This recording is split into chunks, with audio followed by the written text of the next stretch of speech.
ॐ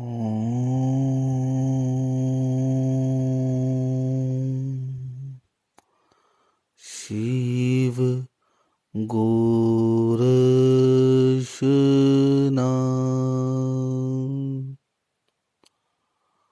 आय नमो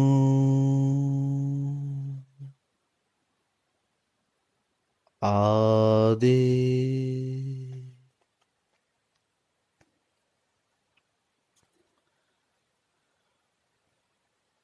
प्यारी साध संगत जीओ, इस ਦਾਸ ਵੱਲੋਂ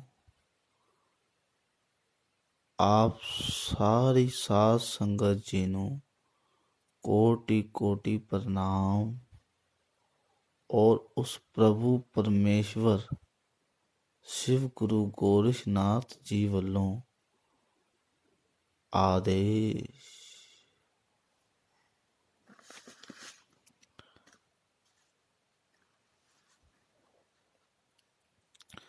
शिव गुरु गोरक्षनाथ ਮੰਦਰ ਸੁਸਾਇਟੀ ਵੱਲੋਂ ਇਸ ਦਾਸ ਨੂੰ ਫਿਰ ਉਸ ਪ੍ਰਭੂ ਪਰਮੇਸ਼ਵਰ ਨੇ ਆਪ ਜੀ ਦੇ ਪੰਡਾਲ ਦੇ ਵਿੱਚ ਆਪਣੀ ਸਿਫਤ ਸੁਲਾਹ ਸੁਣਾਉਣ ਵਾਸਤੇ ਆਦੇਸ਼ ਕੀਤਾ। ਆਓ ਪਿਆਰੀ ਸਾਧ ਸੰਗਤ ਜੀਓ, ਉਸ ਪ੍ਰਭੂ ਪਰਮੇਸ਼ਵਰ ਦਾ ਰਲ ਕੇ ਸ਼ੁਕਰਾਨਾ ਕਰੀਏ ਜੀ।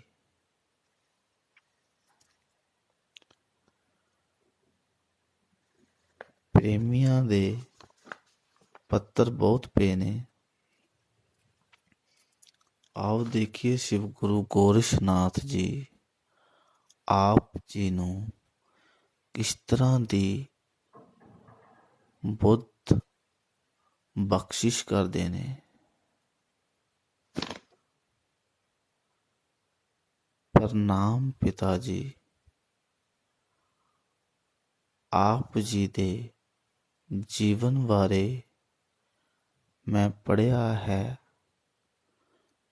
ਤੇ ਗਹਿਰਾਈ ਨਾਲ ਸੁਣਿਆ ਵੀ ਹੈ।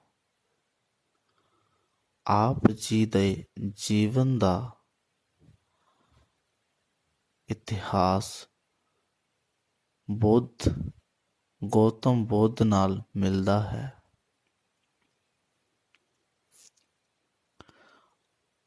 ਔਰ ਗੌਤਮ ਬੁੱਧ ਦਾ ਇਤਿਹਾਸ ਆਪ ਜੀ ਦੇ ਜੀਵਨ ਨਾਲ ਵੀ ਮਿਲਦਾ ਹੈ। ਗੌਤਮ ਬੁੱਧ ਦੇ ਇਤਿਹਾਸ ਬਾਰੇ ਆਪਣੇ ਸ਼ਬਦਾਂ ਨਾਲ ਵਿਆਖਿਆ ਕਰਕੇ ਇਤਿਹਾਸ ਦੱਸਣ ਦੀ ਕਿਰਪਾਲਤਾ ਕਰੋ ਜੀ। ਆਪ ਜੀ ਦਾ ਪ੍ਰੇਮੀ ਮਹੇਸ਼ ਸੂਦ।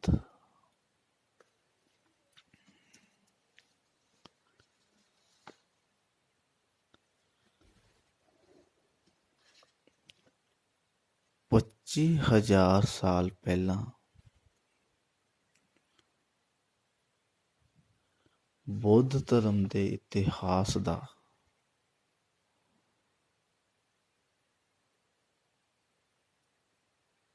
ਗ੍ਰੰਥ ਪ੍ਰਤੀਤ ਹੋਇਆ।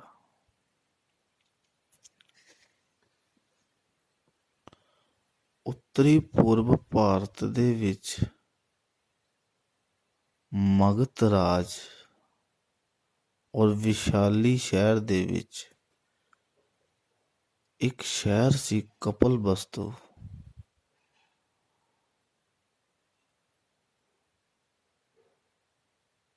ਕਪਿਲਵਸਤੂ ਦੇ ਰਾਜਾ ਸੀ। ਛਤਰੀਆ ਰਾਜ ਦੇ ਵਿੱਚ ਛਤਰੀ ਗਿਣਿਆ ਜਾਂਦਾ ਹੈ। ਛਤਰੀ ਦਾ ਮਤਲਬ ਜੋ ਸ਼ਸਤਰਾਂ ਦਾ ਸੰਪੂਰਨ ਆਪਣੀ ਵਿਦਿਆ ਪੂਰਨ ਕਰਕੇ ਬਿਰਾਜਮਾਨ ਕਰੇ, ਉਸ ਨੂੰ ਛਤਰੀ ਗਿਣਿਆ ਜਾਂਦਾ।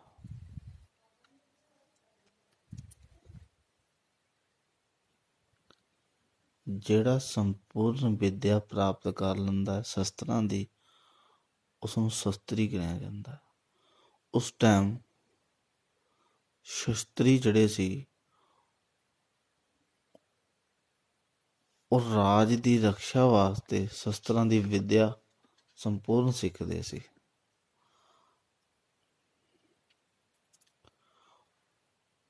ਕਪਿਲਵਸਤੂ ਦਾ ਰਾਜੇ ਦਾ ਨਾਮ ਸੀ ਸਿੰਧੋਦਰ।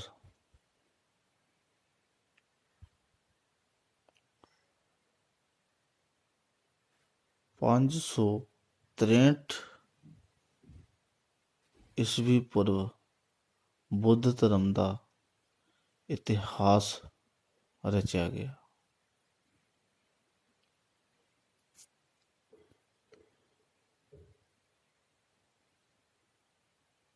ਇਤਿਹਾਸ ਇਹ ਦੱਸਦਾ ਏ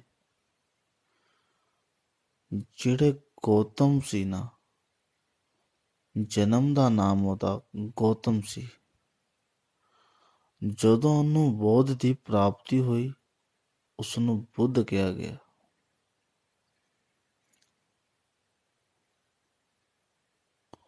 ਗੌਤਮ ਦਰਅਸਲ ਬੁੱਧ ਧਰਮ ਦੇ ਜਿਹੜੇ ਸੰਦੋਦਰ ਸੀ ਨਾ ਰਾਜਾ, ਉਹਨਾਂ ਦਾ ਗੋਤ ਸੀ।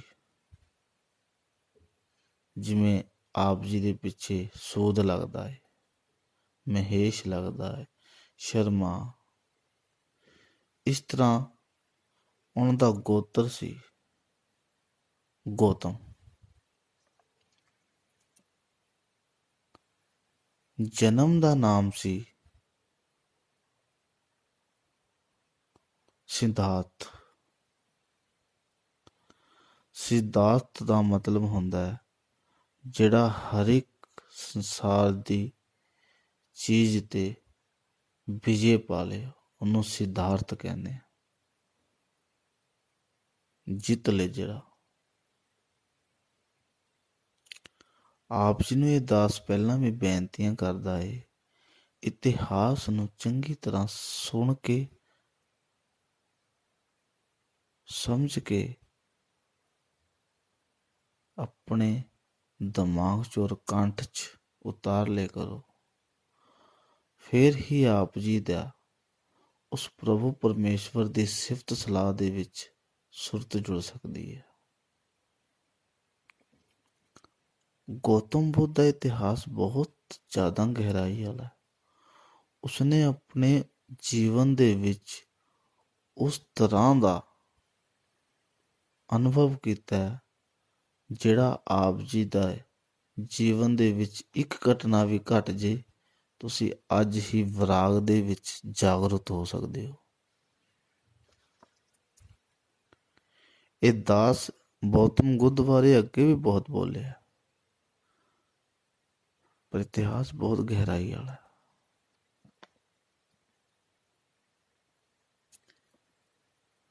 ਗੌਤਮ ਬੁੱਧ ਦੀ ਮਾਂ ਦਾ ਨਾਂ ਸੀ ਮਹਾਮਾਇਆ।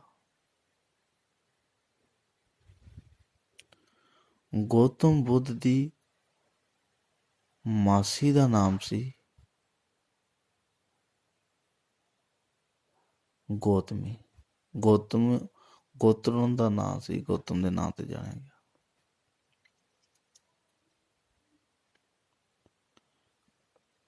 ਗੌਤਮ ਦੇ ਪਿਤਾ ਜੀ ਦੇ 3 ਭਰਾ ਸੀ।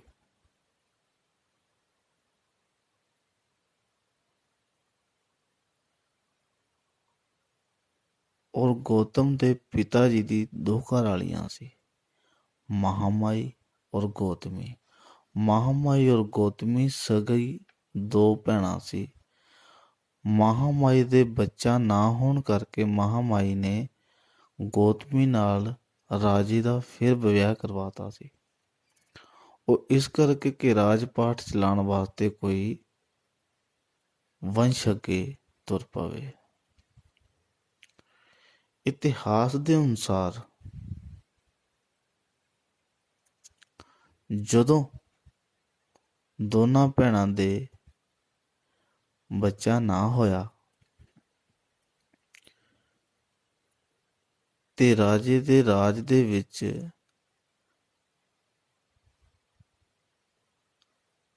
ਪੰਡਤ ਸੀ, ਕੁਲ ਦੇ ਜਿਹੜੇ ਕੁਲ ਦੇ ਪੰਡਤ ਹੁੰਦੇ ਆ, ਉਹਨਾਂ ਦੇ ਪੱਕੇ ਪਿੱਛੋਂ ਕੁਲ ਚੱਲਦੀ ਆ, ਉਹਨਾਂ ਦੇ ਪੱਕੇ ਪੰਡਤ ਪੁਰੋਹਿਤ ਹੁੰਦੇ ਆ।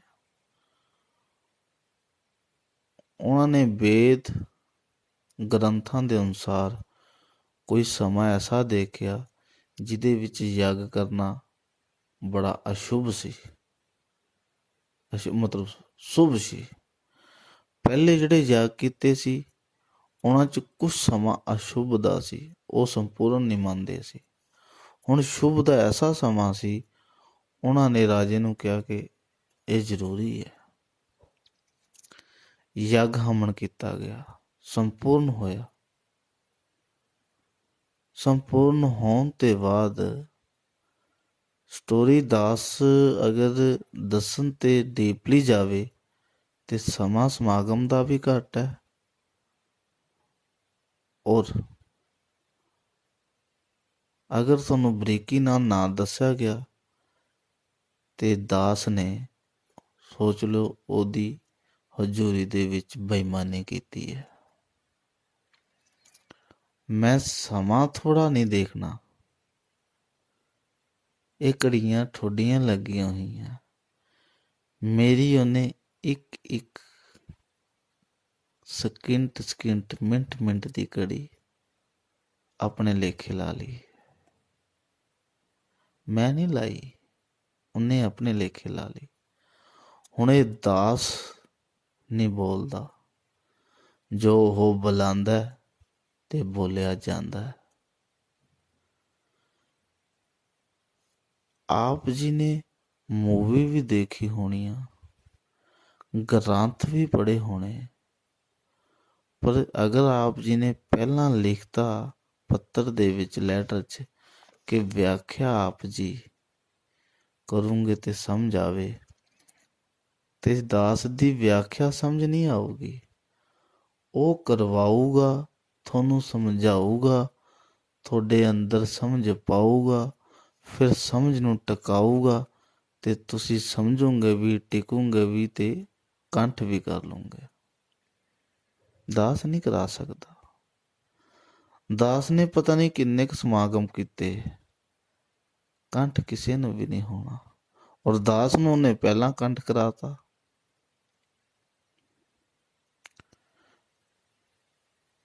ਇਤਿਹਾਸ ਅਨੁਸਾਰ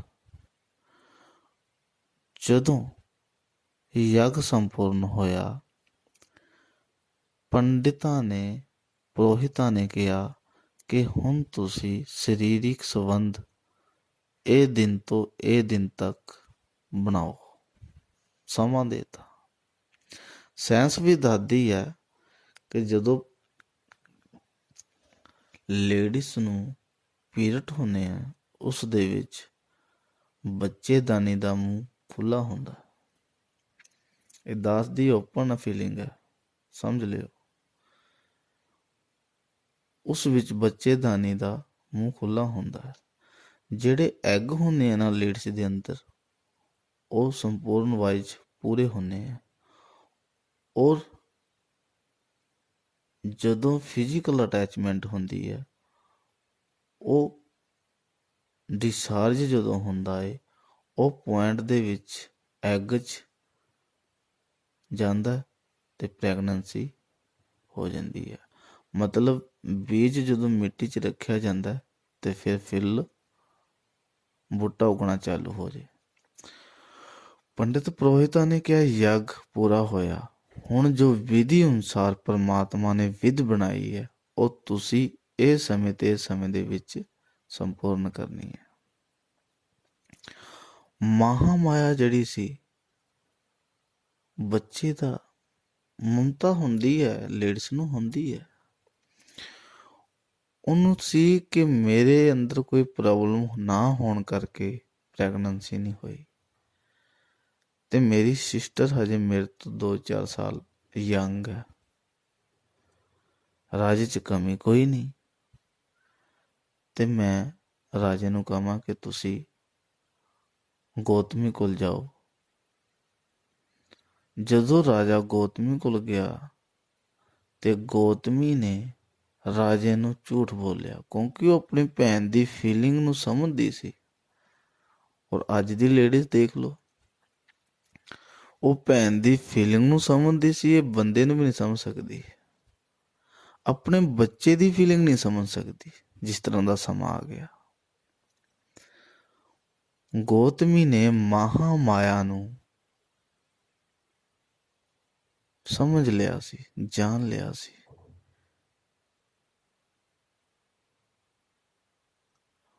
ਉਹਨੇ ਫਿਰ ਵੀ ਮਹਾ ਮਾਇਆ ਨੇ ਖੁਸ਼ੀ ਪੂਰੀ ਕਰਨ ਵਾਸਤੇ ਇਹ ਨਹੀਂ ਦੇਖਿਆ ਕਿ ਮੇਰੇ ਤੋਂ ਕਿਉਂ ਨਹੀਂ, ਇਹ ਤੋਂ ਕਿਉਂ। ਗੌਤਮੀ ਨੇ ਰਾਜੇ ਨੂੰ ਇਨਕਾਰ ਕਰਤਾ। ਕਹਿੰਦੀ ਰਾਜਨ, ਮੈਨੂੰ ਲੇਡੀਜ਼ ਦਾ ਕੁਝ ਸਮਾਂ ਐਸਾ ਹੁੰਦਾ ਜਿਹੜੀ ਲੇਡੀਜ਼ ਇਕੱਲਿਆਂ ਰਹਿ ਸਕਦੀ ਹੈ, ਇਕੱਠੇ ਨਹੀਂ ਰਹਿ ਸਕਦੇ ਮੀਆਂ ਬੀਬੀ। Time period. ਉਹ ਕਹਿੰਦੀ ਮੈਨੂੰ ਹਜੇ ਪੀਰੀਅਡ ਹੈ। ਆਪ ਜੀ ਨੂੰ ਫੀਲਿੰਗ ਦੱਸਦਾ, ਓਪਨ ਚ ਸਮਝ ਆ ਜੂਗੀ ਇਤਿਹਾਸ ਬਾਰੇ। ਬੋਲਿਆ ਝੂਠ ਕਿ ਤੁਸੀਂ ਸਮਾਂ ਖਰਾਬ ਨਾ ਕਰੋ, ਤੁਸੀਂ ਮਹਾ ਮਾਇਆ ਕੋਲ ਜਾਓ। ਮਹਾ ਮਾਇਆ ਕੋਲ ਰਾਜਨ ਗਿਆ। ਰਾਜੇ ਨੇ ਜੋ ਵਿਧੀ ਵਿਧਾਨ, ਫਿਜ਼ੀਕਲ ਅਟੈਚਮੈਂਟ ਸੀ, ਜੋ ਦਿਨਾਂ ਦੇ ਵਿੱਚ ਹੈ ਸੀ, ਜਾਗਰੂਕ ਹੋਈ। ਉਹ ਤੋਂ ਕੁਝ ਸਮੇਂ ਬਾਅਦ ਮਹਾ ਮਾਇਆ ਨੂੰ ਪ੍ਰੈਗਨੈਂਸੀ ਹੋ ਗਈ। ਇਤਿਹਾਸ ਦੱਸਦਾ ਏ ਜਦੋਂ ਮਹਾ ਮਾਇਆ ਨੂੰ ਪ੍ਰੈਗਨੈਂਸੀ ਹੋਈ ਨਾ, ਕੁਝ ਸਮੇਂ ਪਹਿਲਾਂ, ਪ੍ਰੈਗਨੈਂਸੀ ਤੋਂ ਕੁਝ ਸਮੇਂ ਪਹਿਲਾਂ ਉਹਨੂੰ ਇੱਕ ਸੁਪਨਾ ਆਇਆ। ਉਸ ਸੁਪਨੇ ਦੇ ਵਿੱਚ ਆਸਮਾਨ ਚੋਂ ਇੱਕ ਚਿੱਟੇ ਰੰਗ ਦਾ ਹਾਥੀ ਉਤਰ ਕੇ ਆ ਰਿਹਾ। ਉਹ ਚਿੱਟੇ ਰੰਗ ਦਾ ਹਾਥੀ ਉਤਰ ਕੇ ਆ ਰਿਹਾ। ਉਹਦੇ ਹਾਥੀ ਦੇ 4 ਦੰਦ ਹੁੰਦੇ ਆ, ਉਹਦੇ 6 ਦੰਦ ਸੀ। ਔਰ ਉਹਦੀ ਸੁੰਡ ਦੇ ਵਿੱਚ ਇੱਕ ਗੁਲਾਬ ਰੰਗ ਦਾ, ਲਾਲ ਰੰਗ ਦਾ ਫੁੱਲ ਸੀ। ਜਦੋਂ ਉਹ ਰਾਣੀ ਦੇ ਮਹਿਲ 'ਚ ਉਤਰਿਆ ਤੇ ਉਹਨੇ ਫੁੱਲ ਸਿੱਟਿਆ। ਸਿੱਟਣ ਤੇ ਬਾਅਦ ਉਹ ਫੁੱਲ ਮਹਾਮਾਈ ਦੇ ਪੇਟ ਦੇ ਵਿੱਚ ਬਿਰਾਜਮਾਨ ਹੋ ਗਿਆ, ਜਿੱਤੇ ਉਹਨੂੰ ਇਹ ਲੱਗਿਆ ਕਿ ਮੇਰੇ ਅੰਦਰ ਪ੍ਰੈਗਨੈਂਸੀ ਹੋ ਗਈ। ਜਦੋਂ ਰਾਣੀ ਨੇ ਸਵੇਰੇ ਰਾਜੇ ਨੂੰ ਸੁਪਨ ਬਾਰੇ ਦੱਸਿਆ, ਉਹਨਾਂ ਨੇ ਸਭਾ ਦੇ ਵਿੱਚ ਕੁਲ ਦੇ ਪੰਡਿਤ ਇਕੱਠੇ ਕਰ ਲਏ। ਪੰਡਿਤ ਫਿਰ ਇਹੋ ਜਿਹੇ ਨਹੀਂ ਸੀ ਜਿਹੜੀ ਅੱਜ ਆਪ ਜੀ ਦੇਖਦੇ ਹੋ। ਉਹ ਪੰਡਿਤ ਸੰਪੂਰਨ ਸੀ, ਗ੍ਰੰਥ ਦੇ ਵਿੱਚ ਸੰਪੂਰਨ ਸੀ, ਵੇਦਾਂ ਦੇ ਵਿੱਚ ਪੂਰਨ ਸੀ, ਜਾਗਰੂਕ ਪੰਡਿਤ ਸੀ। ਜਾਗਰੂਕ ਪੰਡਿਤ ਸੀ। ਉਹਨਾਂ ਕਰਕੇ ਰਾਜੇ ਘਰ ਦੀ ਦੇਲੀ ਵੀ ਨਹੀਂ ਟੱਪਦੇ ਸੀ, ਕਿਉਂਕਿ ਰਾਜ ਪਾਠ ਉਹ ਕਹਿੰਦੇ ਇਹਨਾਂ ਤੇ ਬਗੈਰ ਸਾਡਾ ਚੱਲਣਾ ਨਹੀਂ। ਭਰੋਸੇ ਦੇ ਲਾਇਕ ਸੀ। ਉਹਨਾਂ ਨੂੰ ਜਦੋਂ ਉੱਥੇ ਪੁੱਛਿਆ ਕਿ ਆ ਸੁਪਨ ਦਾ ਕੀ ਮਤਲਬ ਹੋ ਸਕਦਾ ਹੈ, ਪੰਡਤਾਂ ਨੇ ਦੱਸਿਆ ਕਿ ਸੁਪਨ ਦਾ ਮਤਲਬ ਇਹੀ ਵੇਦਾਂ ਦੇ ਵਿੱਚ ਦੱਸਿਆ ਜਾ ਰਿਹਾ ਹੈ ਕਿ ਜਿਹੜਾ ਚਿੱਟੇ ਰੰਗ ਦਾ ਹਾਥੀ ਉਤਰਿਆ ਔਰ ਗੁਲਾਬੀ ਰੰਗ ਦਾ ਫੁੱਲ ਇਹਨਾਂ ਦੇ ਪੇਟ ਦੇ ਵਿੱਚ ਉਤਰਿਆ, ਉਹਦੇ ਨਾਲ ਕਿ ਕੋਈ ਸੰਪੂਰਨ ਆਤਮਾ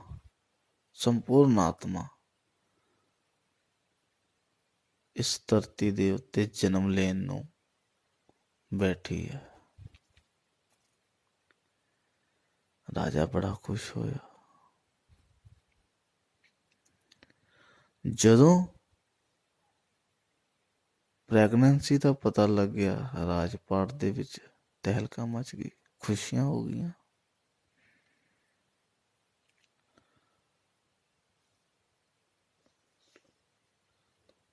ਜਿਹੜਾ ਸੰਤੋਧਨ ਰਾਜਾ ਸੀ ਨਾ, ਉਹਦੇ 3 ਭਰਾ ਸੀ। 3 ਭਰਾਵਾਂ ਦੇ ਵਿੱਚ ਜਿਹੜਾ ਸੈਕੰਡ ਭਰਾ ਸੀ, ਉਹਦੀ ਘਰਵਾਲੀ ਦਾ ਨਾਮ ਮੰਗਲਾ ਸੀ। ਉਹਦਾ ਇੱਕ ਉਸ ਟਾਈਮ 7 ਸਾਲ ਦਾ ਬੇਟਾ ਸੀ। ਉਹਨੂੰ ਇਹ ਸੀ ਅਗਰ ਇਹਨੂੰ ਬੱਚਾ ਹੋ ਗਿਆ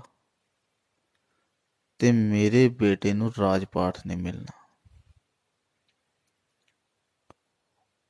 ਉਹਨੇ ਰਾਣੀ ਮੰਗਲਾ ਰਾਣੀ ਨੇ ਵੱਡਾ ਰਾਜਾ ਸੰਦੋਦਰ ਦੀ ਘਰਵਾਲੀ ਬੁੱਧ ਦੀ ਮਾਤਾ ਮਹਾਮਾਇਆ ਨੂੰ ਵਹਿਮ ਚ ਪਾਤਾ ਕਿ ਅਗਰ ਤੂੰ ਇੱਥੇ ਪ੍ਰੈਗਨੈਂਸੀ ਹੈ, ਤੈਨੂੰ ਇੱਥੇ ਤੇਰੀ ਡਿਲੀਵਰੀ ਹੋ ਗਈ ਤੇ ਵੇਦਾਂ ਦੇ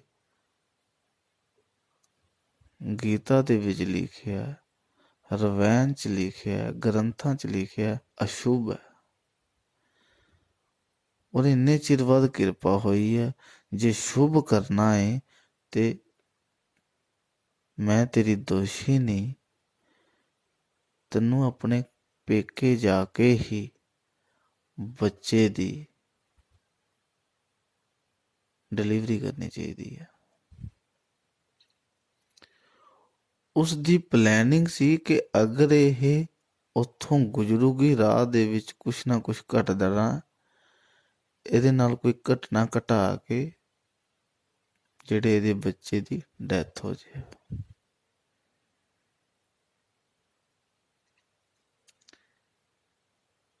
ਯਾਦ ਰੱਖਿਓ, ਇਤਿਹਾਸ ਆਪ ਜੀ ਨੇ ਤੁਸੀਂ ਆਪਣੇ ਜੀਵਨ ਦੇ ਵਿੱਚ ਅੱਜ ਤੁਹਾਡੇ ਬੱਚੇ ਨੂੰ ਖੁਦ ਦੀ ਲਾ ਲਓ। ਤੁਸੀਂ ਖੁਦ ਅੱਜ ਤੁਹਾਡਾ ਕੋਈ ਕਾਰੋਬਾਰ ਕੰਮ ਨਾ ਕਰਦਾ ਹੋਵੇ ਨਾ, ਕੰਮ ਨਾ ਚੱਲਿਆ ਹੋਵੇ, ਪਤਾ ਨਹੀਂ ਕਿੱਦਾਂ ਮਾਯੂਸ ਹੋ ਜਾਂਦੇ ਆ। ਜਦੋਂ ਸੰਸਾਰਿਕ ਮੇਰੇ ਕੋਲ ਚਲੋ ਪਬਲਿਕ ਆਂਦੀ ਹੈ, ਸੰਗਤ ਆਂਦੀ ਹੈ, ਸੰਗਤ ਗੱਲ ਕਰਦੀ ਹੈ ਕਿ ਮਹਾਰਾਜ ਬੱਚਾ ਹੋਇਆ, ਚਾਹੇ ਪਹਿਲਾ ਹੋਵੇ, ਚਾਹੇ 2 ਮਹੀਨਿਆਂ ਮੈਰਿਜ ਤੋਂ 2 ਮਹੀਨਿਆਂ ਬਾਅਦ ਹੀ ਪ੍ਰੈਗਨੈਂਸੀ ਹੋ ਜੇ, ਚਾਹੇ 16 ਸਾਲ ਬਾਅਦ, ਕਿਸੇ ਦੇ 12 ਸਾਲ ਬਾਅਦ, ਕਿਸੇ ਦੇ 18 ਸਾਲ ਬਾਅਦ, ਕਿਸੇ ਦੇ 4 ਸਾਲ ਬਾਅਦ, ਸੰਗਤ ਆਂਦੀ ਹੈ। ਕੋਸ਼ਿਸ਼ ਹੁੰਦੀ ਹੈ ਉਹਨਾਂ ਦੀ ਕਿ ਚਲੋ ਇਸ ਤਰ੍ਹਾਂ ਕਿਰਪਾ ਕਰੋ, ਆਪ ਮਹਾਰਾਜ ਕਿਰਪਾ ਕਰੋ, ਮਹਾਰਾਜ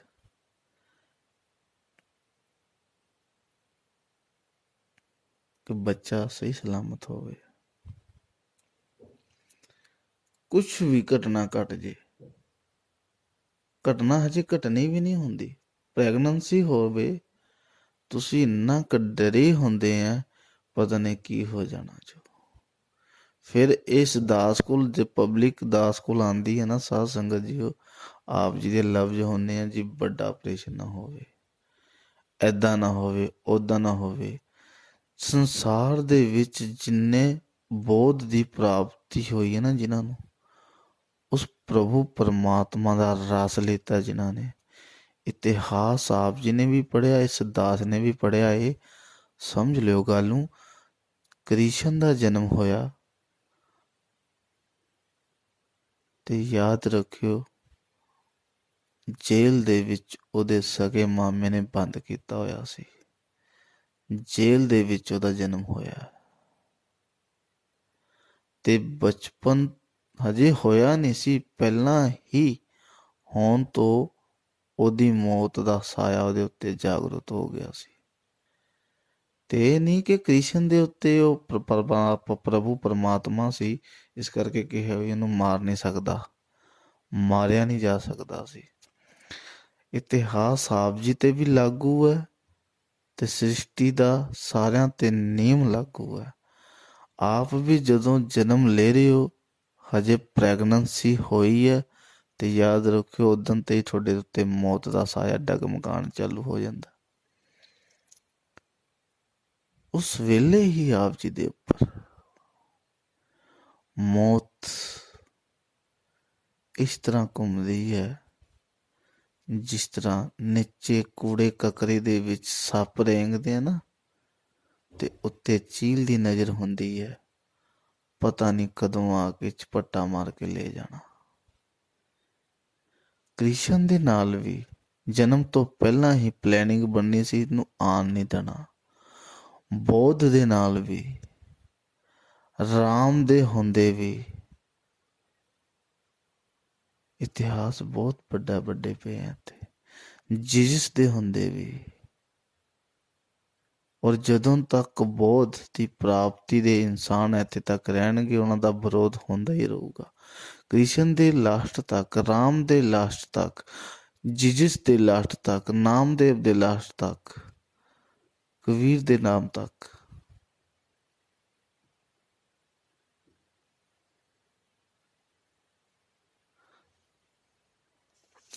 ਜਦੋਂ ਉਸਨੂੰ ਦੱਸਿਆ ਗਿਆ ਕਿ ਪ੍ਰੈਗਨੈਂਸੀ ਤੈਨੂੰ ਪੇਕੀ ਕਰਨੀ ਚਾਹੀਦੀ ਹੈ, ਉਹਨਾਂ ਨੇ ਪਲੈਨਿੰਗ ਬਣਾ ਲਈ ਸੀ। ਰਾਹ 'ਚ ਇੱਕ ਜੰਗਲ ਆਉਂਦਾ ਸੀ, ਉਸ ਜੰਗਲ ਦੇ ਵਿੱਚ ਕੋਈ ਨਾ ਕੋਈ ਅਸੀਂ ਘਟਨਾ ਘਟਾ ਦਈਏ ਤੇ ਰਸਤੇ ਦੇ ਵਿੱਚ ਹੀ ਮਿਸਕੈਰਜ ਹੋ ਜਾਏ। ਅਗਲੀ ਸਵੇਰ ਰਾਜੇ ਨਾਲ ਉਹਨੇ ਹੱਟ ਕੀਤਾ, ਜਿੱਦ ਕੀਤੀ ਕਿ ਨਹੀਂ, ਮੈਂ ਪੇਕੇ ਜਾ ਕੇ ਹੀ, ਮੈਨੂੰ ਵੀ ਡਰ ਪਿਆ, ਇੰਨੇ ਚਿਰ ਬਾਅਦ ਕਿਰਪਾ ਹੋਈ ਹੈ ਪਰਮਾਤਮਾ ਦੀ, ਬੇਚਿੰਤ ਹੋ ਜਾਓ। ਰਾਜੇ ਨੂੰ ਜਿੱਦ ਮੰਨਣੀ ਪਈ।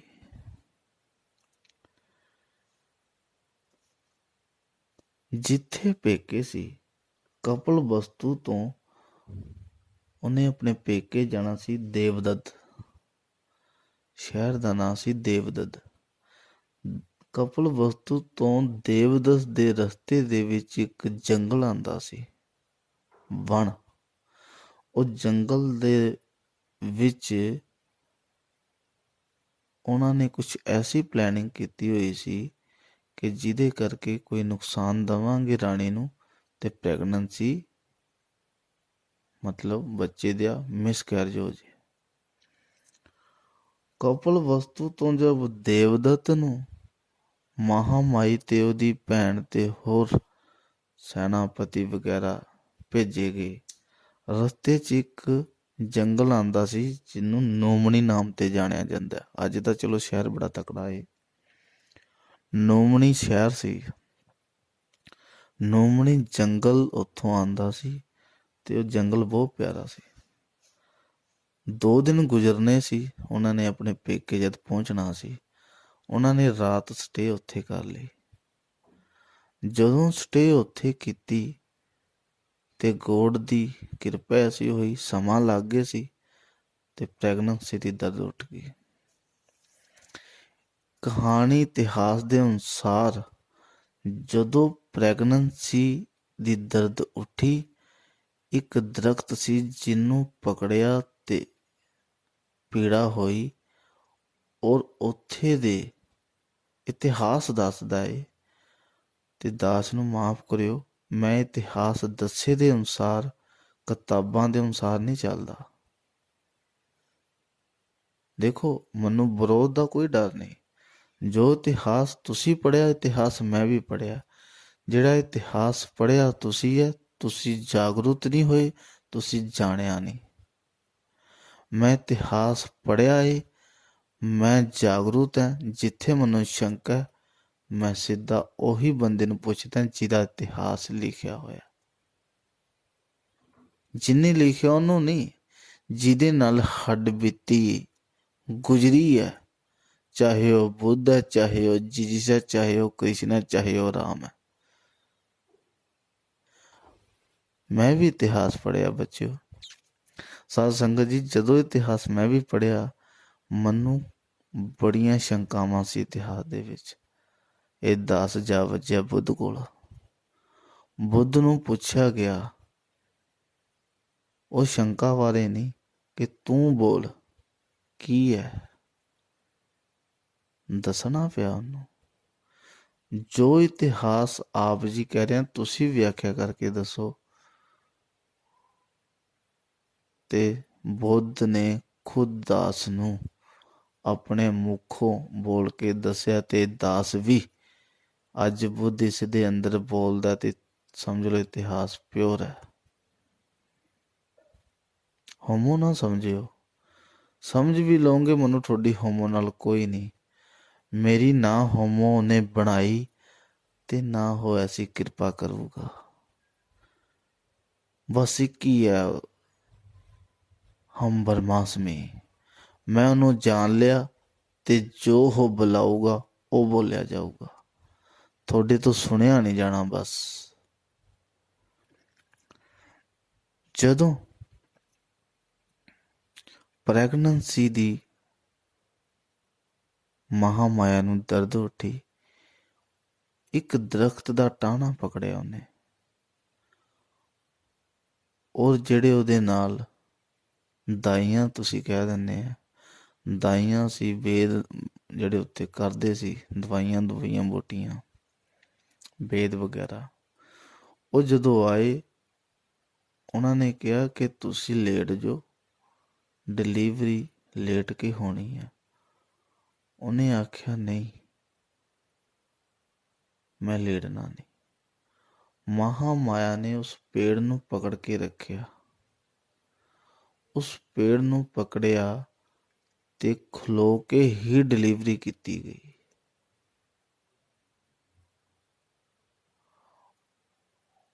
ਖਲੋ ਕੇ ਡਿਲੀਵਰੀ ਕੀਤੀ ਗਈ। ਜਦੋਂ ਡਿਲੀਵਰੀ ਹੋ ਗਈ ਤੇ ਬੇਟੇ ਨੇ ਜਨਮ ਲਿਆ।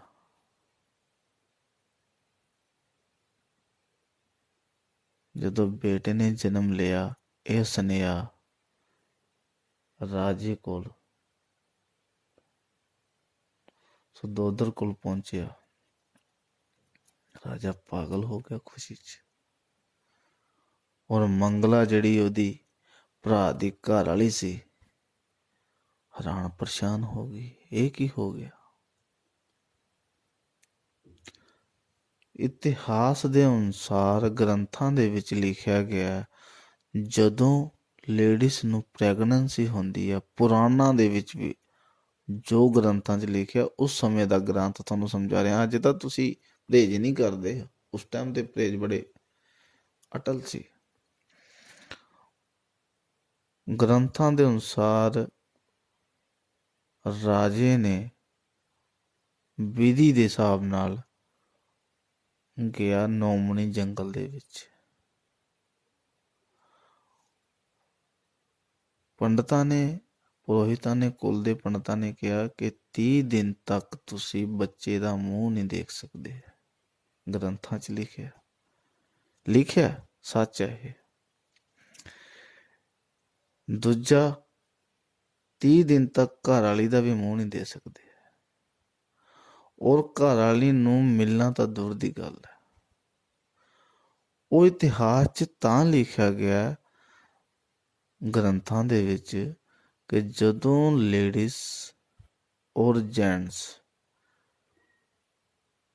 ਇੱਕ ਦੂਜੇ ਦਾ, ਹੁਣ ਖੁਸ਼ੀ ਏਡੀ ਵੱਡੀ ਹੈ ਬੱਚੇ ਦੀ, ਜਦੋਂ ਖੁਸ਼ੀ ਦੇ ਵਿੱਚ ਜ਼ਿਆਦਾ ਪ੍ਰਤੀਤ ਹੋ ਗਏ, ਉਹ ਲੇਡੀਜ਼ ਨਾਲ ਫਿਰ ਸਰੀਰਕ ਸੰਬੰਧ ਬਣ ਜਾਂਦੇ ਹੈ।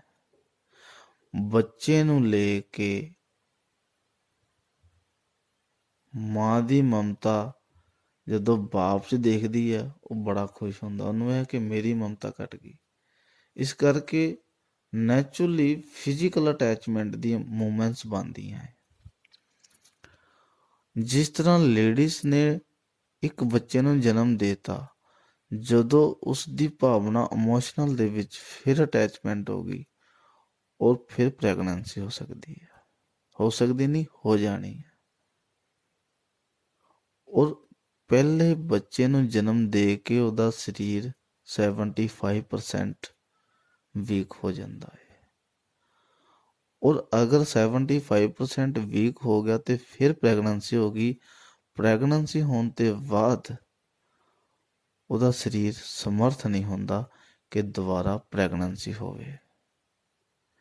ਅਗਰ ਹੋ ਗਈ, ਉਹਨੂੰ ਮਿਸਕੈਰੇਜ ਕਰਨ ਵਾਸਤੇ ਕੋਈ ਮੈਡੀਸਨ ਤੇਜ਼ ਦੇਣੀ ਪੈਣੀ ਹੈ, ਜਿਹਦੇ ਕਰਕੇ ਲੇਡੀਜ਼ ਦੀ ਡੈਥ ਹੋ ਸਕਦੀ ਹੈ। ਇਸ ਕਰਕੇ ਇਸ ਚੀਜ਼ ਦਾ ਪਰਹੇਜ਼ ਕੀਤਾ ਗਿਆ। ਆਪ ਜੀ ਦੀ ਡਿਲੀਵਰੀ ਹੁੰਦੀ ਹੋਊਗੀ, ਡਾਕਟਰ ਕਹਿੰਦੇ ਹੋਣੇ ਆਪ ਜੀ ਨੂੰ 40-45 ਦਿਨ ਤੁਸੀਂ ਅਟੈਚਮੈਂਟ ਨਹੀਂ ਰੱਖਣੀ।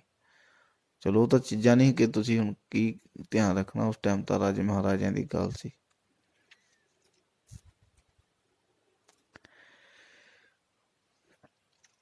ਜਦੋਂ ਡਿਲੀਵਰੀ ਹੋਈ, ਰਾਜੇ ਨੂੰ ਪਤਾ ਲੱਗਿਆ। ਰਾਜਾ ਬੱਚੇ ਨੂੰ ਦੇਖਣ ਤੇ ਬੜਾ ਪ੍ਰਭਾਵਿਤ ਸੀ।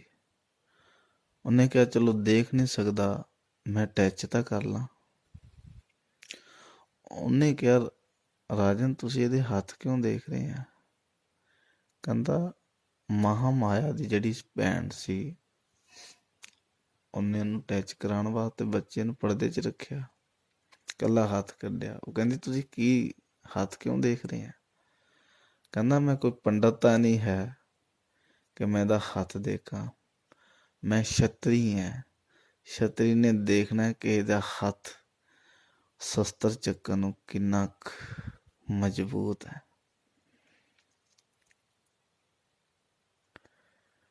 5 ਦਿਨ ਬਾਅਦ ਨਾਮਕਰਨ ਰੱਖਿਆ ਜਾਂਦਾ ਹੈ। ਇਤਿਹਾਸ ਦੇ ਵੇਦਾਂ ਕੁਰਾਨਾਂ 'ਚ ਲਿਖਿਆ ਜਿੱਦਾਂ ਰਾਣੇ ਨੂੰ ਰਾਜ 'ਚ ਲੈ ਕੇ ਗਏ। 5ਵੇਂ ਦਿਨ ਪੰਡਿਤ ਸੱਦੇ ਗਏ। 8 ਪੰਡਤ ਸੀ। 8 ਪੰਡਤਾਂ ਨੇ ਆਪਣੀ ਆਪਣੀ ਆਕਾਸ਼ਬਾਣੀ ਕੀਤੀ।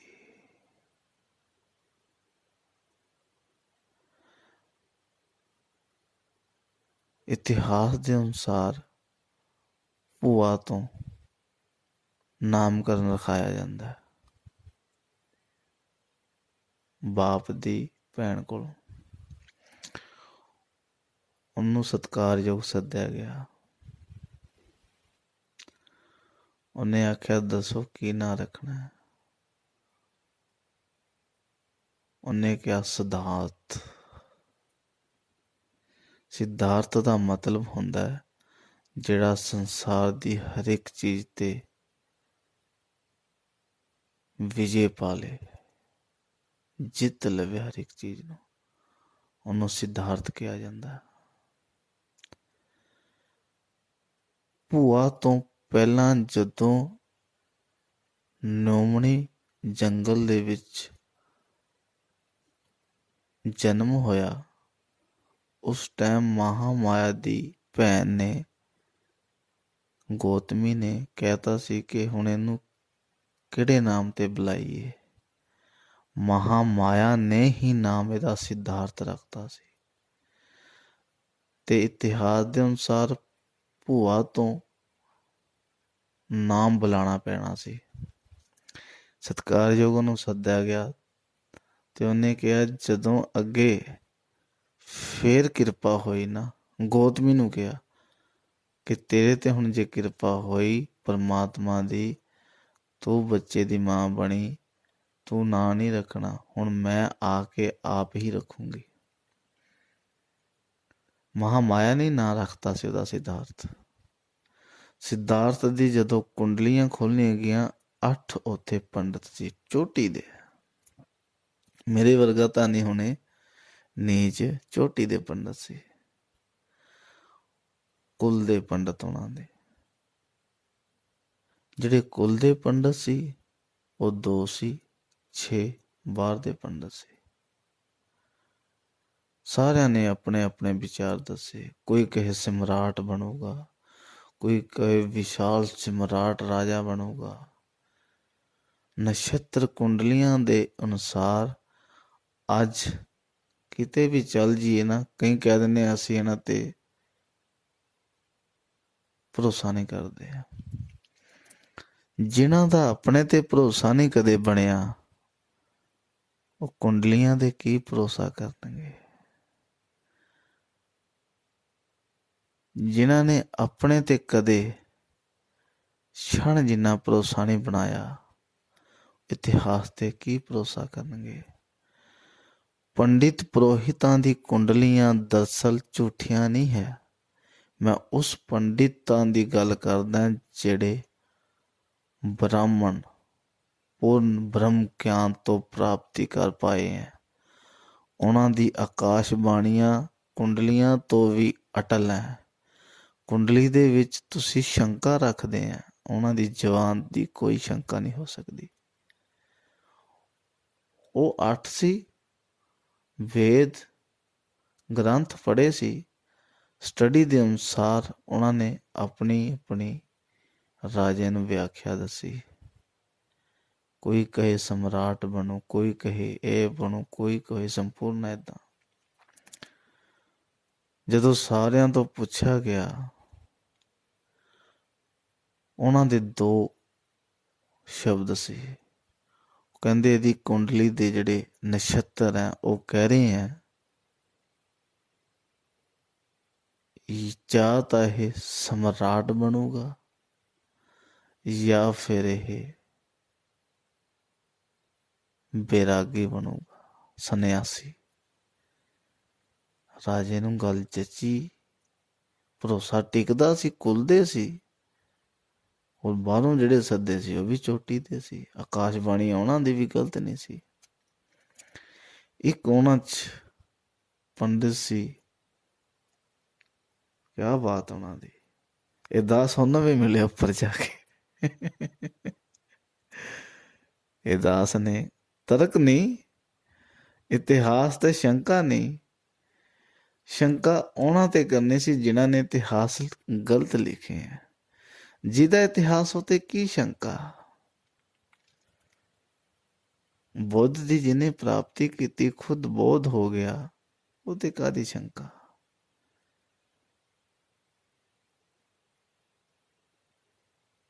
ਲੋਕ ਕਹਿ ਦਿੰਦੇ ਕੁੰਡਲੀਆਂ ਤੇ ਭਰੋਸਾ ਨਹੀਂ ਕਰਦੇ। ਇਤਿਹਾਸ ਗਵਾਹ ਹੈ, ਮਾਤਾ ਸੀਤਾ ਦੀ ਕੁੰਡਲੀ ਦੇ ਵਿੱਚ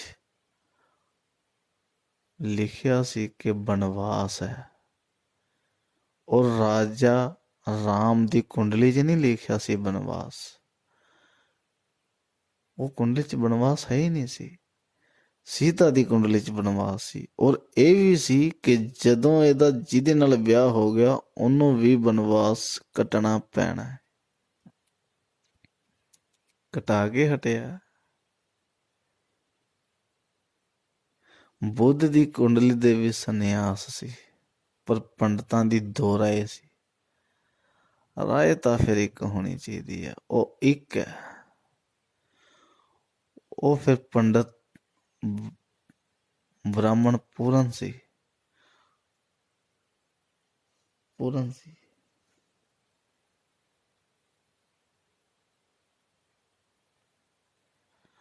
ਉਹ ਪੰਡਤ ਦਾ ਨਾਂ ਸੀ ਕੌਂਡੀਆ।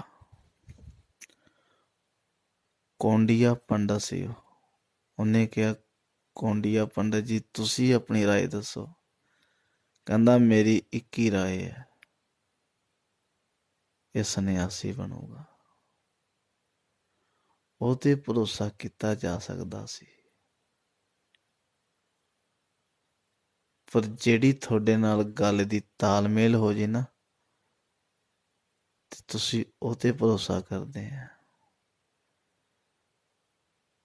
ਜਦੋਂ ਇਸ ਦੁਨੀਆ ਤੋਂ ਉੱਪਰਲੀ ਦੁਨੀਆ ਦੀ ਗੱਲ ਹੋ ਜੇ, ਤੁਹਾਡੀ ਸਮਝ ਤੋਂ ਬਾਹਰ ਹੈ।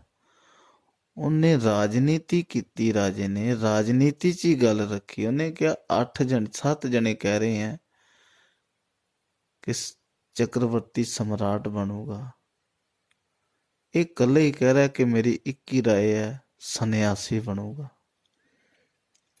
ਉਹਦੀ ਭਵਿੱਖਬਾਣੀ ਅਟਲ ਸੀ, ਸੰਪੂਰਨ ਸੀ। ਪੂਰਾ ਦੇਸ਼ ਜਿਸ ਟਾਈਮ ਉੱਥੇ ਜਿੰਨੇ ਵੀ ਪੰਡਤ ਸੀ, ਉਹਦੀ ਆਕਾਸ਼ਬਾਣੀ ਨੂੰ ਕਿਸੇ ਦਤਕਾਰ ਹੀ ਨਹੀਂ ਸਕਦਾ ਸੀ। ਪਰ ਰਾਜੇ ਨਾਲ ਤਾਲਮੇਲ ਬਿਠਾ ਰਹੇ ਸੀ। ਕਿਤਾਬੀ ਕਿਹੜੇ ਸੀ, ਉਹ ਕਿਤਾਬੀ ਵੀ ਸੀ ਤੇ ਬ੍ਰਹਮ ਨੂੰ ਜਾਣ ਵੀ ਚੁੱਕਿਆ ਸੀ। ਉਹਨੇ ਬ੍ਰਹਮ ਦੀ ਗੱਲ ਕਰਨੀ ਸੀ, ਕਿਤਾਬਾਂ ਦੀ ਨਹੀਂ। ਅੱਜ ਦਾਸ ਕਿਤਾਬਾਂ ਦੀ ਗੱਲ ਨਹੀਂ ਕਰਦਾ, ਹਮ ਬ੍ਰਹਮਾਸਮੀ। ਉਸ ਸੰਪੂਰਨ ਪਰਮਾਤਮਾ ਦੀ ਗੱਲ ਕਰਦਾ, ਜਿਹਨੇ ਸ੍ਰਿਸ਼ਟੀ ਦੇ ਵਿੱਚ ਕਣ ਕਣ ਦੇ ਵਿੱਚ ਆਪ ਜੀ ਨੂੰ ਆਨੰਦਿਤ ਕੀਤਾ ਹੈ। ਔਰ ਤੁਸੀਂ ਕਦੇ ਆਨੰਦ ਪਾਏ ਨਹੀਂ ਪਾਏ।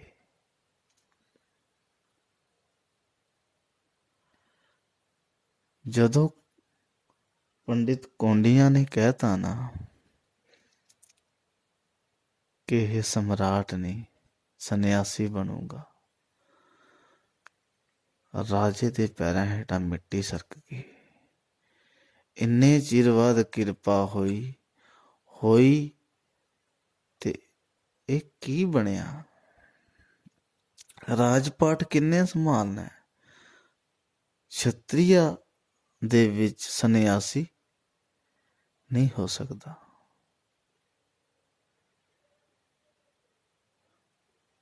ਕੁਝ ਸਮਾਂ ਪਿਆ, ਬੜੇ ਉਹ ਵੀ ਕੁਲ ਦੇ ਯੋਗੀ ਸੀ ਕੋਈ, ਜਿਹੜੇ ਇਹਨਾਂ ਦੀ ਛਤਰੀਆ ਦੀ ਕੁਲ ਦੇ ਵਿੱਚ ਆਉਂਦੇ ਜਾਂਦੇ ਸੀ। ਹਮਨ ਯੱਗ ਸੰਪੂਰਨਤਾ ਦੇ ਨਾਲ ਆਸ਼ੀਰਵਾਦ ਪ੍ਰਾਪਤ ਕਰਨਾ। ਇੱਕ ਆਏ ਸਿੱਧਾ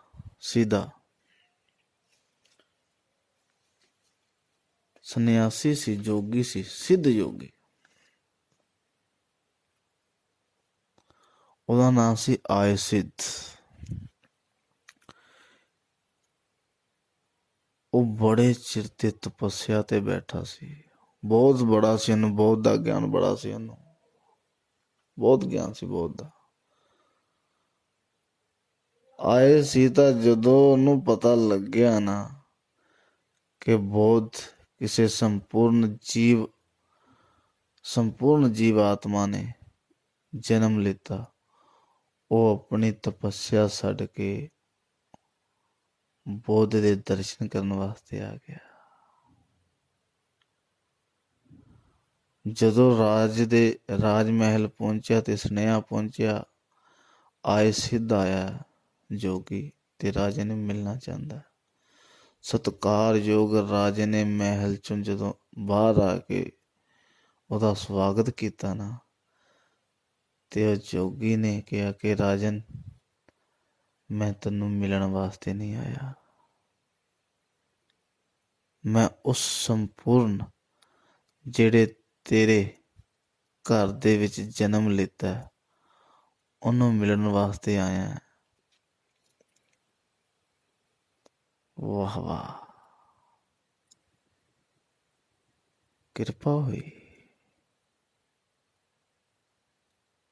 ਉਹਨੇ ਕਿਹਾ ਉਹ ਸਤਿਕਾਰਯੋਗ ਰਾਜ ਚ ਲੈ ਕੇ ਗਿਆ। ਆਏ ਸਿੱਧ ਯੋਗੀ ਨੇ ਬੋਧ ਦੇ ਚਰਨਾਂ ਨੂੰ ਆਪਣੇ ਮੱਥੇ ਤੇ ਲਾਇਆ, ਮੱਥੇ ਤੇ ਲਾ ਕੇ ਤੇ ਉਹਨੂੰ ਜ਼ਮੀਨ ਤੇ ਲਟਾ ਕੇ ਨਾ ਉਹਦੀ ਪਰਿਕਰਮਾ ਕਰਨ ਲੱਗ ਗਿਆ। ਹੁਣ ਜੋ ਪਰਮਾਤਮਾ ਦੇ ਬੋਧ ਪ੍ਰਾਪਤ ਕਰ ਲਏ, ਉਹਦੀ ਸਮਝ ਔਰ ਸੰਸਾਰਿਕ ਸਮਝ ਦਾ ਤੇਲ ਮੇਲ ਨਹੀਂ ਪੈਂਦਾ। ਰਾਜਨ ਨੇ ਜਦ ਇਹ ਚੀਜ਼ ਦੇਖੀ ਤੇ ਪੁੱਛ ਲਿਆ ਰਾਜੇ ਨੇ, ਸਦੋਦਰ ਨੇ, ਕਿ ਕੀ ਯੋਗੀ ਰਾਜ, ਇਹ ਕੀ ਕਰ ਰਹੇ ਹੋ ਤੁਸੀਂ? ਉਹ ਕਹਿੰਦਾ ਮੈਂ ਕੁਛ ਨਹੀਂ ਕਰ ਰਿਹਾ, ਜਿਹੜਾ ਬ੍ਰਹਮੰਡ ਦਾ ਮਾਲਕ ਹੈ ਉਸ ਦੀ ਮੈਂ ਪਰਿਕਰਮਾ ਕਰ ਰਿਹਾ। ਬੜਾ ਖੁਸ਼ ਹੋਇਆ ਰਾਜਾ। ਜਦੋਂ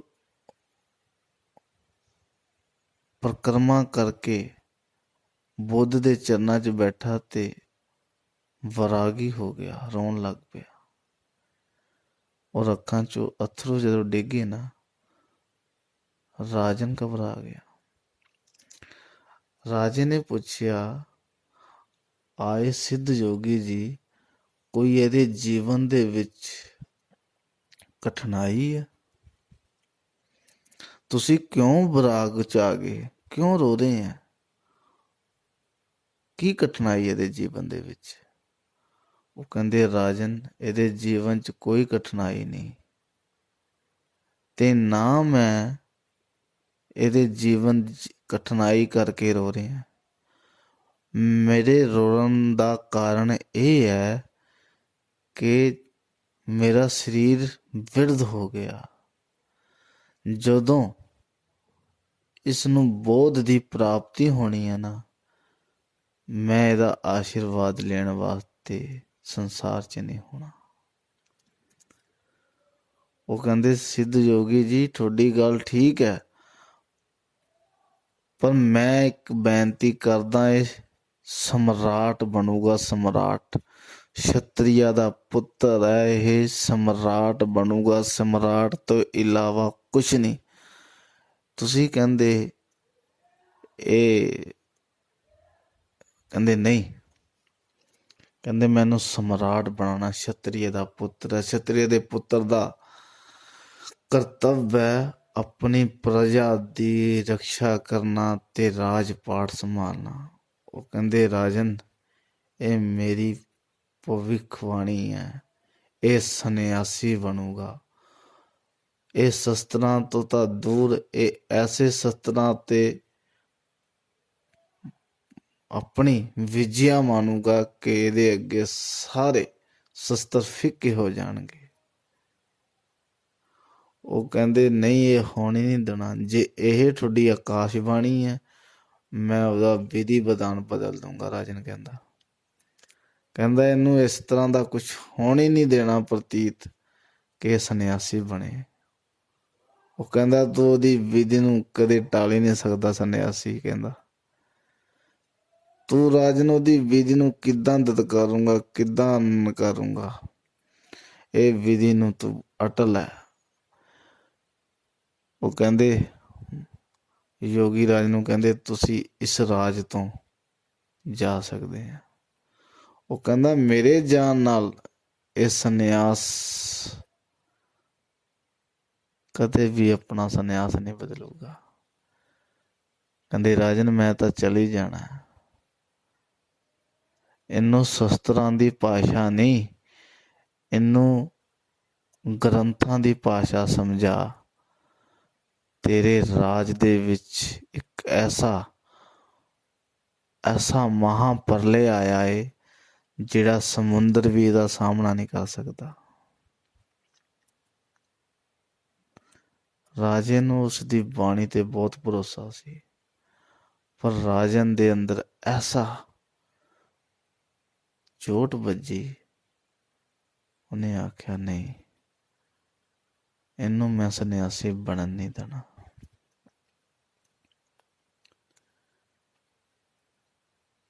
ਸੱਤਵੇਂ ਦਿਨ ਮਹਾਮਾਇਆ ਨੂੰ ਫਿਰ ਸੁਪਨਾ ਆਇਆ। ਇੱਕ ਰਾਤ ਪਹਿਲਾਂ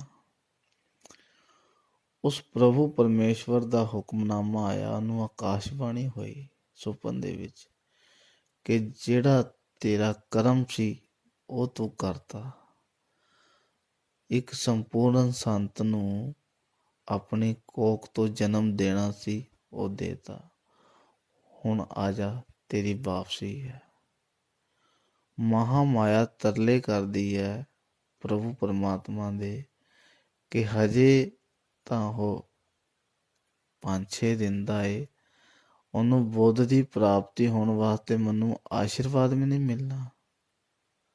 ਕਹਿੰਦੇ ਇਹੀ ਬੜਾ ਵੱਡਾ ਕਰਮ ਹੈ, ਇਹੀ ਤੇਰਾ ਆਸ਼ੀਰਵਾਦ ਹੈ। ਜਦੋਂ ਉਹਨੂੰ ਪਤਾ ਮੇਰਾ ਸਮਾਂ ਆ ਗਿਆ,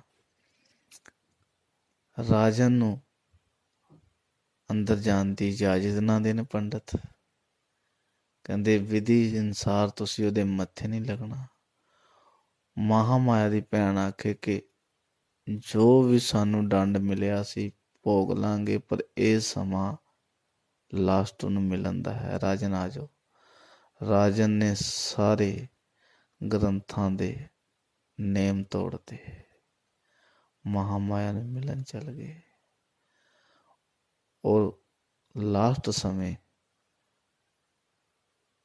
ਗੌਤਮੀ ਨੂੰ ਵਚਨ ਮੰਗਿਆ ਕਿ ਮੇਰੇ ਬੇਟੇ ਨੂੰ ਆਪਣਾ ਬੇਟਾ ਸਮਝ ਕੇ ਹੀ ਤੂੰ ਪਾਲਣ ਪੋਸ਼ਣ ਕਰਨਾ ਹੈ। ਲਾਸਟ ਸਮਾਂ ਆਇਆ, ਸਿਧਾਰਥ ਦੀ ਮਾਤਾ ਦਾ ਦੇਹਾਂਤ ਹੋ ਗਿਆ।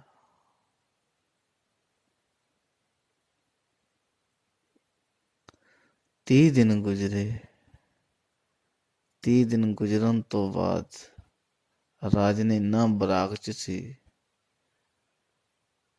ਜਦੋਂ ਬੇਟੇ ਨੂੰ ਉਹਦੇ ਕੋਲ ਲਿਆਣ ਕੇ, ਜਿਹਨੇ ਪ੍ਰੀਖਿਆ ਇੰਨਾ ਸਮਾਂ ਬਤੀਤ ਕਰਤਾ ਸੀ ਬੱਚੇ ਦੇ ਪਿਆਰ ਪਿੱਛੇ, ਜਦੋਂ ਰਾਜਨ ਦੇ ਕੋਲ ਬੇਟੇ ਨੂੰ ਲਿਆਇਆ ਗਿਆ ਕਿ ਤੁਸੀਂ ਇਹਦਾ ਮੂੰਹ ਦੇਖੋ, ਉਹਨੇ ਇਨਕਾਰ ਕਰਤਾ। ਕਹਿੰਦਾ ਮੇਰੀ ਕੋਈ ਇੱਛਾ ਹੀ ਨਹੀਂ ਰਹੀ ਹੁਣ। ਗੌਤਮੀ ਨੇ ਕਿਹਾ ਨਹੀਂ ਰਾਜਨ,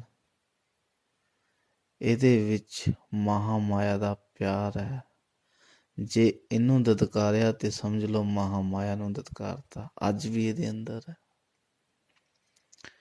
ਰਾਜਨ ਫਿਰ ਬਰਾਗ 'ਚ ਆਇਆ, ਬੁੱਧ ਨੂੰ ਹੱਥ 'ਚ ਲਿੱਤਾ, ਸ਼ਾਂਤੀ ਪ੍ਰਤੀਤ ਕੀਤੀ।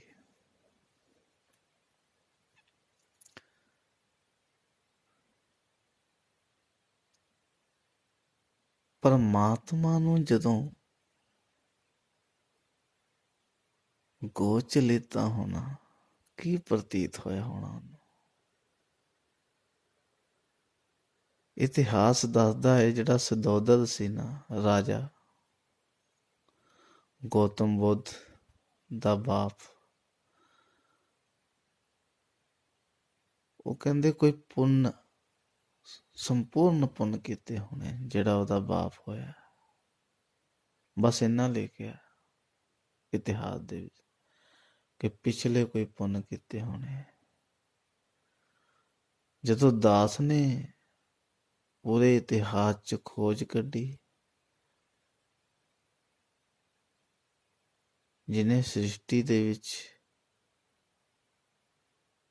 ਇਸ ਨੂੰ ਸੱਚ ਤੇ ਚਲਾਉਣ ਵਾਸਤੇ ਆਪ ਬਿਰਾਜਮਾਨ ਹੋਇਆ, ਉਹਦੇ ਕੋਲ ਜਾ ਕੇ ਇਸ ਦੇ ਬਾਰੇ ਜਾਣਕਾਰੀ ਲਿੱਤੀ।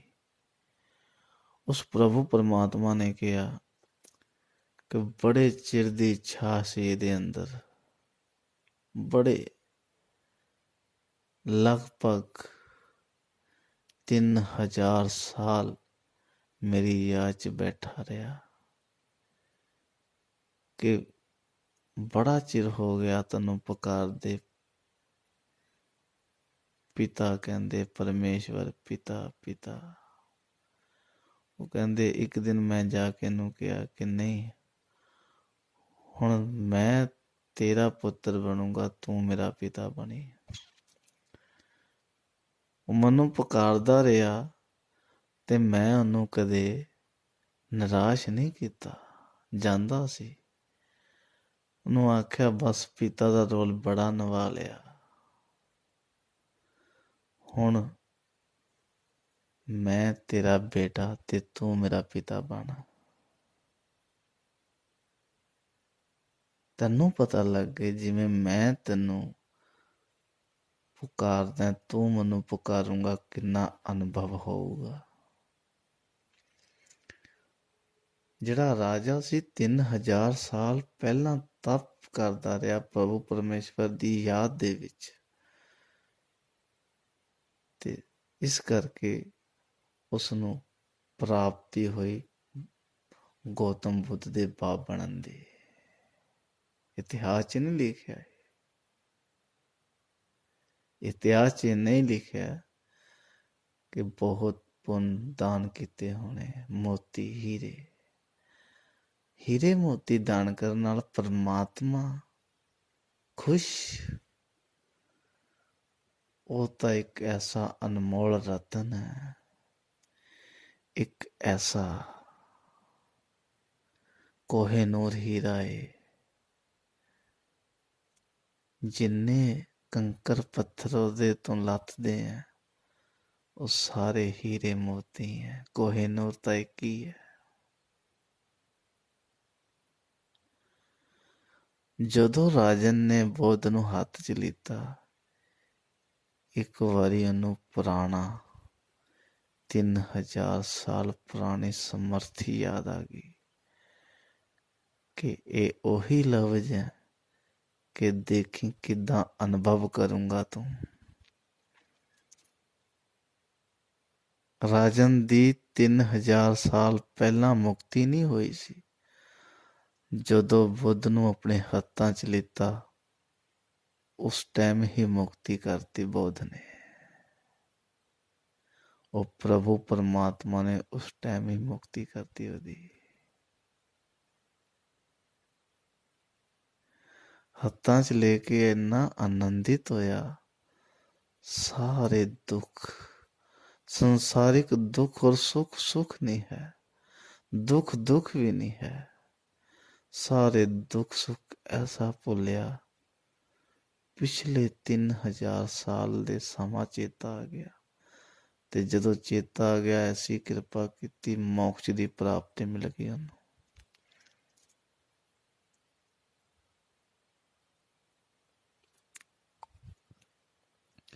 ऐसी दया कृपा हुई।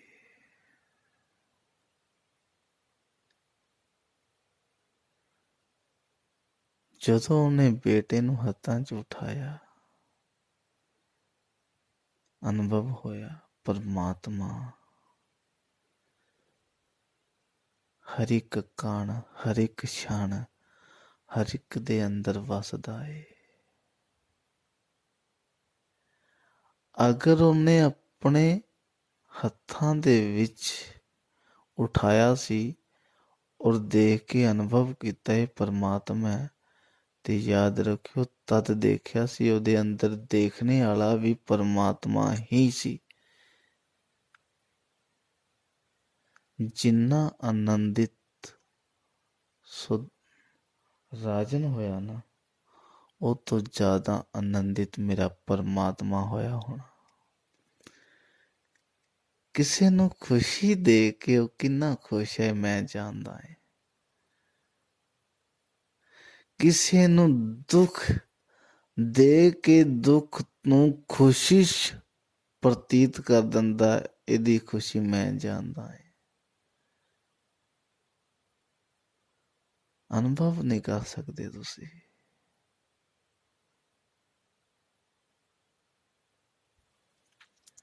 ਬੜੀ ਕਿਰਪਾ ਕੀਤੀ। ਮੈਂ ਆਪ ਜੀ ਨੂੰ ਪਹਿਲਾਂ ਵੀ ਦਾਸ ਬੇਨਤੀ ਕਰ ਰਿਹਾ, ਬੁੱਧ ਦਾ ਇਤਿਹਾਸ ਬੜਾ ਬਹੁਤ ਪ੍ਰਚਲਿਤ ਹੈ, ਬਹੁਤ ਗਹਿਰਾਈ ਦਾ ਹੈ। ਜਦੋਂ ਕਿਰਪਾ ਹੋਈ ਉਸ ਤੋਂ ਬਾਅਦ ਬੁੱਧ ਦੀ ਜੀਵਨ ਦੇ ਵਿੱਚ ਕਠਿਨਾਈਆਂ ਤਾਂ ਹੋਣੀਆਂ ਸੀ,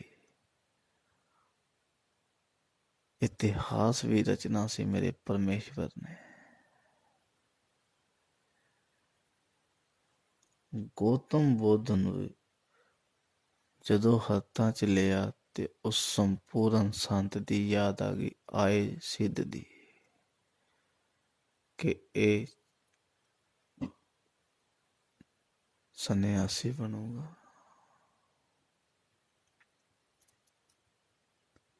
ਜਦੋਂ ਸੰਸਾਰਿਕ ਅਵਸਥਾ 'ਚ ਵਾਪਸ ਲੌਟਿਆ ਰਾਜਾ ਸੁਧੋਦਰ, ਉਹਨੇ ਆਪਣੀ ਸਰੀਰਿਕ ਅਵਸਥਾ 'ਚ ਬੋਲਿਆ, ਨਹੀਂ, ਇਹਨੂੰ ਮਹਾ ਸਮਰਾਟ, ਚੱਕਰਵਰਤੀ ਸਮਰਾਟ ਬਣਾਉਣਾ ਮੈਂ। ਕੋਈ ਸੰਨਿਆਸ ਨਹੀਂ ਹੋਊਗਾ ਇਹਦੇ ਅੰਦਰ। ਉਹਨੇ ਫਿਰ ਸਭਾ ਸੱਦੀ ਅਗਲੇ ਦਿਨ, ਕੁਲ ਦੇ ਪੰਡਿਤ, ਆਪਣੇ ਪੰਡਿਤ, ਬਾਹਰ ਦੇ ਪੰਡਿਤ। ਉਹਨਾਂ ਨੇ ਦੇਖਿਆ 7 ਪੰਡਿਤ ਆ, ਉਦਣ 8 ਸੀ। ਰਾਜਨ ਨੇ ਕਿਹਾ ਇੱਕ ਪੰਡਿਤ ਕਿਹੜਾ ਸੀ? ਉਹ ਕਹਿੰਦੇ ਜੀ ਉਹਨੂੰ ਸੱਦਿਆ ਨਹੀਂ ਗਿਆ। ਜਦੋਂ ਸੱਤਾਂ ਨੇ ਰਾਏ ਦਿੱਤੀ, ਦੱਸੋ ਜੀ ਕੀ ਪੁੱਛਣਾ ਹੈ? ਉਹ ਕਹਿੰਦੇ ਦੱਸੋ ਕਿ ਕਹਿੰਦੇ ਸੰਨਿਆਸੀ ਬਣੂਗਾ। ਇਹਦੀ ਕੁੰਡਲੀ 'ਚ ਤੁਸੀਂ 2 ਯੋਗ ਦੱਸੇ ਹੈ, ਜਾਂ ਚੱਕਰਵਰਤੀ ਸਮਰਾਟ ਜਾਂ ਫਿਰ ਸੰਨਿਆਸੀ। ਸੰਨਿਆਸੀ ਨਾ ਬਣੇ ਦਾ ਕੀ ਉਪਾਏ ਹੈ? ਉਹਨਾਂ ਨੇ 2 ਰਾਏ ਰੱਖੀਆਂ। ਜੱਚੀ ਨਹੀਂ ਗੱਲ ਰਾਜੇ ਨੂੰ। ਉਹਨੇ ਕਿਹਾ ਕੁੰਡਮ ਪੰਡਤ ਨੂੰ ਲੈ ਕੇ ਆਓ। ਕੁੰਡੀਆ ਪੰਡਤ ਨੂੰ ਲਿਆਇਆ ਗਿਆ। ਉਹਨੂੰ ਪੁੱਛਿਆ ਕਿ ਇਹਨੂੰ ਚੱਕਰਵਰਤੀ ਸਮਰਾਟ ਹੀ ਬਣਾਉਣਾ, ਸੰਨਿਆਸੀ ਨਹੀਂ। ਕੀ ਰਾਏ ਹੈ ਤੇਰੀ? ਉਹਨੇ ਆਖਿਆ ਸਾਰੇ ਜਗਤ ਉੱਤੇ ਵਿਜੇ ਪ੍ਰਾਪਤ ਕਰੂਗਾ। ਇਹਦੇ ਵਰਗਾ ਸੰਨਿਆਸੀ ਅਗਰ ਇਹ ਸੰਨਿਆਸੀ ਬਣਿਆ ਤਾਂ ਸੰਨਿਆਸ ਵੀ ਐਸਾ ਨਹੀਂ ਕਿਸੇ ਨੇ ਲੈਣਾ। ਔਰ ਜੇ ਤੁਸੀਂ ਚੱਕਰਵਰਤੀ ਸਮਰਾਟ ਬਣਾਉਣਾ, ਇਹ ਚੱਕਰਵਰਤੀ ਸਮਰਾਟ ਪੈਦਾ ਤੇ ਹੀ ਹੋਇਆ। ਸੰਨਿਆਸੀ ਦਾ ਕੀ ਉਪਾਅ ਹੈ, ਇਹਦਾ ਹੱਲ ਮੇਰੇ ਕੋਲ ਨਹੀਂ। ਚੱਕਰਵਰਤੀ ਸਮਰਾਟ ਦੀ ਘੋਸ਼ਣਾ ਮੈਂ ਕਰ ਦਿੰਦਾ ਹੈ। ਚੱਕਰਵਰਤੀ ਸਮਰਾਟ ਇਹ ਜਨਮ ਤੋਂ ਹੀ ਹੈ। ਗੱਲ ਉਹਨੂੰ ਜੱਚੀ। ਰਾਜੇ ਨੇ ਕਿਹਾ ਕਿ ਅਗਰ ਤੈਨੂੰ ਇਸ ਚੀਜ਼ ਦਾ ਪਤਾ ਹੈ ਇਹ ਸੰਨਿਆਸੀ ਬਣੂਗਾ ਔਰ ਸੰਨਿਆਸੀ ਐਸਾ, ਅੱਜ ਤੋਂ ਮੈਂ ਸਾਰੀ ਜ਼ਿੰਮੇਵਾਰੀ ਤੈਨੂੰ ਸੌਂਪਦਾ। ਇਹ ਸੰਨਿਆਸੀ ਨਹੀਂ ਬਣਨਾ ਚਾਹੀਦਾ, ਚੱਕਰਵਰਤੀ ਸਮਰਾਟ ਐਸਾ ਸੰਪੂਰਨ ਬਣਾ। ਯਾਦ ਰੱਖੇ, ਯਾਦ ਰੱਖੇ।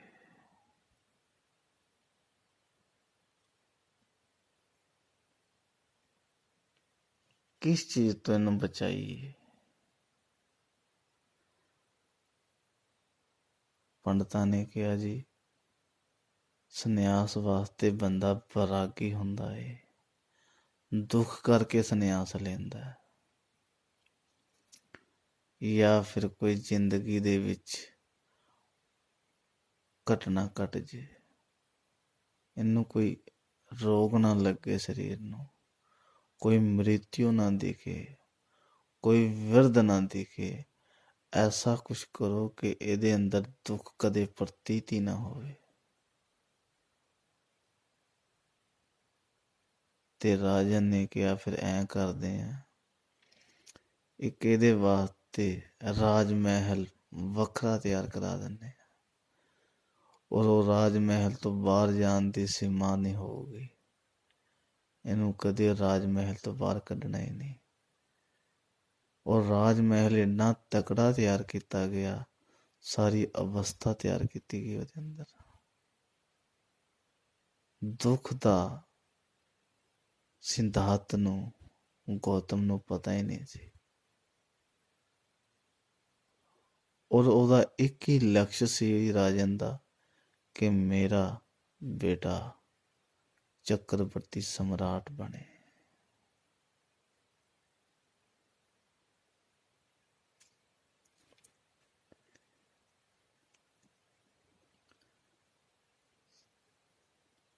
ਜਦੋਂ ਚੱਕਰਵਰਤੀ ਸਮਰਾਟ ਬਣਨਾ ਸੀ ਤੇ ਫਿਰ ਧਰਤੀ ਦੇ ਉੱਤੇ ਆਉਣ ਦੀ ਜ਼ਰੂਰਤ ਹੀ ਕੀ ਸੀ?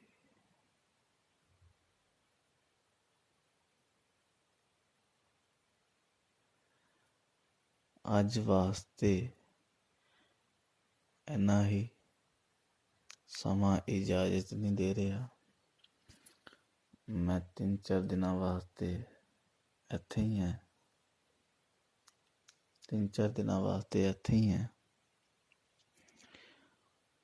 ਬੁੱਧ ਦਾ ਇਤਿਹਾਸ ਬਹੁਤ ਲੰਮਾ ਹੈ, ਬਾਕੀ ਦਾ ਇਤਿਹਾਸ ਕੱਲ੍ਹ ਤੇ।